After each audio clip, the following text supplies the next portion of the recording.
अगर आपके घर पर भी छोला और पनीर लवर हैं तो आप ये रेसिपी ज़रूर ट्राई कर सकते हैं। ये सभी को बहुत पसंद आने वाली है। बहुत ही सिंपल सी रेसिपी है, बहुत आसान है बनाने में, लेकिन खाने में बहुत ही ज़्यादा मज़ेदार है। रेसिपी आपको काफ़ी पसंद आएगी, तो वीडियो को लाइक, शेयर और सब्सक्राइब ज़रूर से कीजिएगा। तो चलिए रेसिपी को शुरू करते हैं। तो ये 2 कप छोले जिनको कि मैंने 1 रात पहले भिगा के छोड़ दिया था, और ये नेक्स्ट मॉर्निंग में मैं इनको अच्छे से धो लिया है और ये फूल गए थे। इसके बाद में एक प्रेशर कुकर में मैं इनको ट्रांसफ़र कर दूँगी और पानी डाल दूँगी इसमें।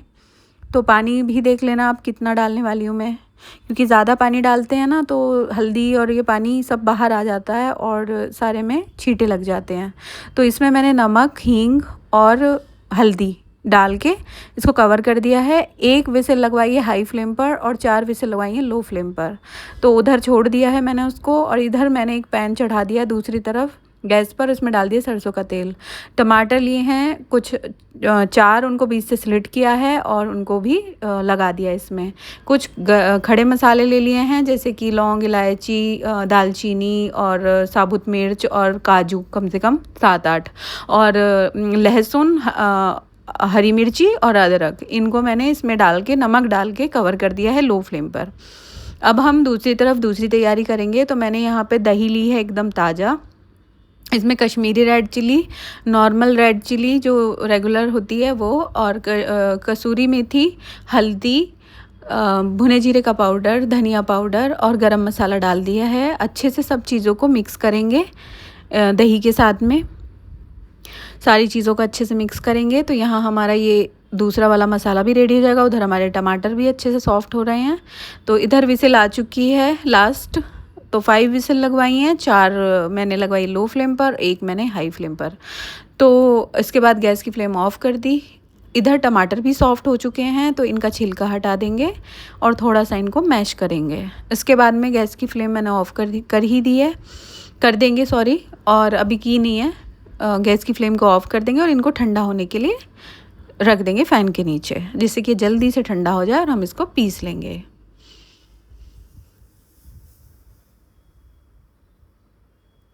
तो इसको ठंडा होने के लिए रख दिया था। अब एक मिक्सिंग जार में इसको ट्रांसफ़र कर लेंगे, क्योंकि ये अच्छे से ठंडा हो चुका है। अब इसको हम इस मिक्सिंग जार में ट्रांसफ़र करेंगे और अच्छे से इसका एक स्मूथ सा पेस्ट बना लेंगे। तो यहाँ पर हमारा पेस्ट बनकर तैयार हो गया है। इसको रखेंगे एक साइड पर, और अब छोले जो हैं उनका प्रेशर रिलीज़ हो चुका है, तो यहाँ पे ढक्कन हटा देंगे और छोले चेक करेंगे। तो ये देखिए छोले एकदम से सॉफ्ट हो गए हैं, अच्छे से हाथ से दब पा रहा है। मुझे इसी स्टेज पर ये छोले चाहिए। अंदर से बिल्कुल कच्चे नहीं रहने चाहिए छोले, तो हार्ड नहीं होने चाहिए, एकदम सॉफ्ट होने चाहिए। तो छोले हटा देंगे और एक बर्तन गैस पे चढ़ा देंगे हम, कढ़ाई या कोई भी बर्तन। तो अब इसमें क्योंकि हम तड़का लगाएंगे, तो मैंने सरसों का तेल डाल दिया है 1 टेबल स्पून, और साथ ही में छोटा सा एक बटर का टुकड़ा।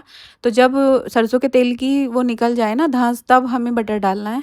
इसके बाद में मैंने इसमें ज़ीरा और बे लीफ डाल दी है, और इसमें मैंने प्याज जो कि मैंने चॉप करके रखी हुई है, फ़ाइन चॉप करी हुई प्याज है ये। तो ये कम से कम 2 प्याज मैंने फ़ाइन चॉप की हुई हैं बड़ी सी, तो ये डाल दी है मैंने। आप चाहो तो ग्रेट भी कर सकते हो या काट के भी डाल सकते हो। तो यहाँ पे हमारी प्याज अच्छे से भुन गई है, मीडियम फ्लेम पर खूब अच्छे से ब्राउन हो गई थी। तो जो हमने पेस्ट बनाया था ना, वो पीसा जो था टमाटर का, उसको इसमें डाल देंगे। अब इसको भी अच्छे से भून लेंगे। वैसे टमाटर वगैरह सब अच्छे से सॉफ्ट हो गए थे, थोड़ा सा हमने अच्छे से उनको कर लिया था, लेकिन अभी हम उनको अच्छे से भूनेंगे। तो थोड़ा कम ऑयल में ही मैं चीज़ें बनाने की कोशिश करती हूँ, और उसमें काफ़ी टेस्टी भी बनता है। तो यहाँ पे हमारा टमाटर का जो पेस्ट था वो अच्छे से भुन गया है, टमाटर, काजू वगैरह का। तो इसके बाद मैंने दही का जो हमने बना के रखा था मसाले मिक्स करके, उसको भी अच्छे से इसमें मिक्स कर लेंगे। लगातार चलाते जाएंगे हम, और यहाँ पे फ्लेम मैंने मीडियम टू लो रखी हुई है, क्योंकि अगर हम हाई फ्लेम पर और चलाएंगे नहीं दही को, तो दही फट जाएगी और टेक्स्चर ख़राब हो जाएगा मसाले का। तो ये बात ध्यान रखने की बहुत ज़रूरत है आपको। तो अब यहाँ पर हमने क्योंकि इसको भून लिया और जब इसमें थोड़ा-सा उबाल आने लगे तो समझ लो आप तब उसको छोड़ सकते हो, आप चलाना बंद कर सकते हो दही को, तब वो फटती नहीं है। तो इसके बाद मैंने इसमें कम से कम 2 टीस्पून के करीब चाट मसाला और काला नमक मैंने डाला है इसके अंदर। तो काला नमक आप ज़रूर डाला करिए जब भी इस तरह छोला या कोई भी ऐसे ग्रेवी वाली सब्ज़ी बनाते हैं, तो उसमें काफ़ी ज़्यादा अच्छा टेस्ट आता है काले नमक का, और चाट मसाला डाला है। तो अब इसको भी हम अच्छे से मिक्स करके भूनेंगे। तो मैंने यहाँ पर लो फ्लेम की हुई है और उस पर मैं इसको अच्छे से भून रही हूँ। अब जार में जिसमें हमने ये टमाटर वगैरह पीसा था उसी को ही मैंने थोड़ा-सा रिंस करके इसमें पानी डाल दिया है, और अब और अच्छे से इसको थोड़ा देर हम भूनेंगे और फिर इसको कवर करके हम छोड़ देंगे लो फ्लेम पर ही, जिससे कि और अच्छे से ये भुनता रहे। अब इधर मैं ले आई हूँ 200 ग्राम के करीब पनीर, और इसको मैं इस तरीके से इसमें हल्के-हल्के से कट लगा रही हूँ। और मतलब इस तरह से आप काफ़ी सारे इसमें कट लगा लेना दोनों साइड से। तो यहाँ पे मैं 2 कप छोले और 200 ग्राम पनीर के साथ ये रेसिपी तैयार कर रही हूँ। आपके पास चीज़ें ज़्यादा हों तो उसी हिसाब से आप चीज़ों की क्वांटिटी बढ़ा लेना। तो यहाँ पे इस पे मैंने नमक लगा दिया है, और ये रेड चिली, नमक और रेड चिली मैंने इसके ऊपर लगा दिए हैं। और इसके बाद अच्छे से इसको लगाने के बाद हम इसको देसी घी में तवे पर, थोड़ा नॉन स्टिक तवे पर थोड़ा-सा फ्राई करेंगे। तो इसको लगा के थोड़ा-सा छोड़ देंगे अभी, और छोले अपने एक बार चला लेंगे। तो ये साथ ही में सारी चीज़ें चल रही हैं, इसलिए मैं आपको कभी बीच में ये दिखाती हूँ। फिर छोले क्योंकि चलाना ज़रूरी है, क्योंकि ग्रेवी काफ़ी थिक है और वो नीचे लग जाएगी वरना तले में, तो बीच में चलाना बहुत ज़रूरी है। तो यहाँ मैंने फिर से उसे चला के कवर किया है और तवा चढ़ा लिया है गैस पर, उस पे देसी घी रब किया है और उसके ऊपर इसको लगा देंगे। तो मीडियम फ्लेम पर इसको हम पनीर को थोड़ा अच्छे से फ्राई कर लेंगे दोनों साइड से। काफ़ी अच्छा सा कलर आ जाएगा और टेस्ट बहुत अच्छा आएगा पनीर का। जैसे आप पनीर का पीस खाएँगे तो उसमें बहुत अच्छा फ्लेवर आपको आएगा। नमक भी थोड़ा उसमें लगा दिया है मैंने, तो लगने की वजह से नमक और भी अच्छा फ्लेवर आता है। तो यहाँ हमने इसको दोनों तरफ से पलटते हुए, चारों तरफ से थोड़ा खड़ा करते हुए अच्छे से पनीर को हमने सेक लिया है देसी घी में। तो यहाँ हमारा ये पनीर तैयार हो गया। इसको हम छोटे-छोटे पीसेस में कट कर लेंगे। तो जितने पीसेस में भी आपको काटना है, जिस तरीके के पीसेस में आपको काटना है, आप कट कर सकते हैं। तो यहाँ हमने अपना पनीर ये कट करके तैयार कर लिया है। अब हम ग्रेवी की तरफ बढ़ेंगे। तो ये देखिए पनीर के पीसेस कट चुके हैं। तो ग्रेवी देख लेते हैं। तो ग्रेवी हमारी अच्छे से मतलब काफ़ी हद तक पक चुकी है और काफ़ी अच्छी थिक हो चुकी है। तो अब ग्रेवी तो हमारी रेडी है, तो इसमें हम डालेंगे सबसे पहले छोले, और छोले में अच्छे से मसाले को मिक्स करने के बाद हम इसको थोड़ी देर पका लेंगे। वैसे मिक्स करेंगे, अब तो कुछ भी नहीं है इसमें करने के लिए, ज़्यादा पका के भी क्या ही है, क्योंकि छोले अच्छे से गल चुके हैं, पनीर भी रेडी है और हमारा मसाला बहुत अच्छे से भुन चुका है। तो सारी चीज़ों को अच्छे से मिक्स कर लेंगे।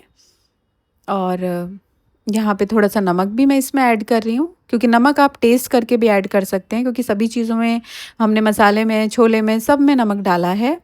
टमाटर को भूनते वक़्त भी हमने नमक डाला था। तो यहाँ हमारी ये सब्ज़ी थोड़ा-सा हमने इसे बॉयल कर लिया है, सारी चीज़ों को अच्छे से मिक्स कर लिया है, क्योंकि जिससे कि पनीर के अंदर सारे फ्लेवर्स चले जाएँ।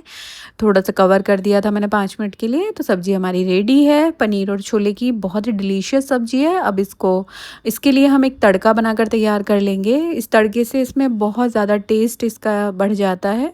तो देसी घी 1 चम्मच, और इसमें डाल दिए हैं मैंने अदरक और लहसुन के लच्छे, ठीक है, लच्छेदार उनको कट किया है, उसको डाल दिया, और ये कश्मीरी रेड चिली। तो इससे कलर तो बहुत अच्छा आएगा ही सब्ज़ी का, और साथ ही में इसका टेस्ट बहुत अच्छा आता है, क्योंकि जब ये अदरक लहसुन धीरे से भुनते हैं ना देसी घी में, तो इनका टेस्ट बहुत ज़्यादा बढ़ जाता है। तो हम इसे ऊपर से सब्ज़ी में डाल देंगे, और अब हम ये सर्व करेंगे। तो मैंने राइस के साथ इनको सर्व किया है। आप इसको पराठा, छोला पूरी किसी के साथ भी सर्व कर सकते हो। तो ये इस तरह से मैंने राइस के साथ अच्छे से इनको सर्व किया है, और साथ ही में हमने खीरा और प्याज का सैलेड भी कट किया है। बहुत ही प्यारा सा ये कॉम्बिनेशन है। आप इसको अपने गेस्ट वगैरह के लिए भी सर्व कर सकते हैं, और बच्चों के लिए भी बना सकते हो। सभी को बहुत ज़्यादा पसंद आती है, मेरे यहाँ तो ये आए दिन बनती रहती है। आई होप ये रेसिपी आपको काफ़ी पसंद आई होगी। अगर पसंद आई है तो प्लीज़ मेरे चैनल को लाइक, शेयर और सब्सक्राइब ज़रूर से कीजिएगा। मिलती हूँ एक और ऐसी ही आसान और इंटरेस्टिंग रेसिपी के साथ नेक्स्ट वीडियो में। तब तक के लिए take care and bye bye and enjoy.